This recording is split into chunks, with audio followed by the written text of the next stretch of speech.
for Black girl nerds.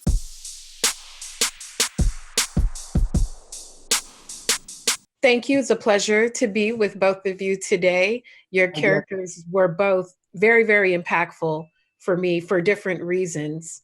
When I look at the two of your characters, there is the fear of an actual person doing physical harm for you, and then there's a fear of someone who's masterminding the harm that's going to come to you. Beginning with you, Jena, what do you think is a more fearful character, the actual physical doer or the person plotting the physical harm? Yeah, it's a really good question. I mean, for me, it all starts with a plot, right? Because without the plot, we're sort of lost and just sort of, left to our own devices. And so in my mind, collectively, I think all of them were making the decisions. But I think what's interesting about sort of the female energy of that, the sort of white female supremic energy is there is this manipulation. It does feel like someone's pulling some sort of strings. Mm-hmm. The weirdest part about it for me was when I was sort of preparing for the sort of emotional violence that there was going to be taking place. I realized that Jack's character was more responsible for the physical violence, right? The dehumanization physically of sort of Black bodies. But somehow my role became more about the microaggressions, right, which is equally as emotionally violent. Even just in some of those early scenes, I was realizing just like how many times someone gets cut, and it's sort of that saying of like a death by 1,000 cuts never resonated more deeply with me. It's like, I don't know if I'd rather that type of violence or to just, physically be brutalized. Like, I feel like both are really important to look at.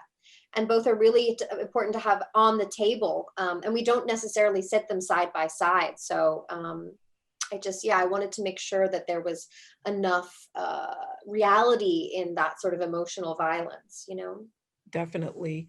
With your character, Jack, I mean, both of your roles are very emotionally intensive for very different reasons, contrary to the people you are.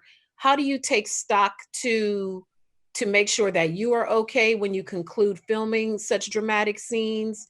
Are you fearful of people have a hard time separating art from real life and living in the aftermath of a role like this? How do you take stock for yourself, Jack, to make sure you're okay? This was a really interesting one because initially my first response was, why would I ever want to let this guy into my life, into my spectrum? It was very hard. But we were given such a beautiful safety net by our directors, by our fellow actors, people around us, who all understood the gravity of the film we were trying to make and the message we wanted to put across, that we all collectively decided if we weren't willing to go there, we wouldn't be doing justice. We had to show a very harsh but true reality. We had to shock. We had to do all the things that we didn't want to do. And, that's not easy, but, thank goodness we had actors and, the right directors around us and producers who made us feel confident in the art and that we were creating and we were all moving together. And, I despise the character I played.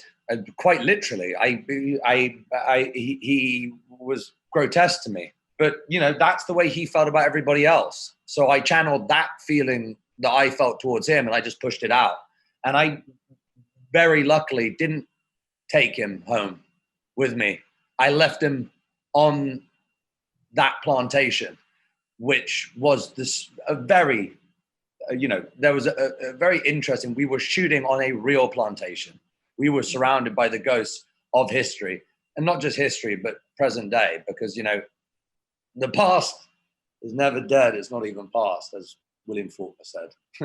Absolutely. Thank you so much for your wonderful performances, and I hope to talk to you again soon in the future. Thank you so much. Bye-bye.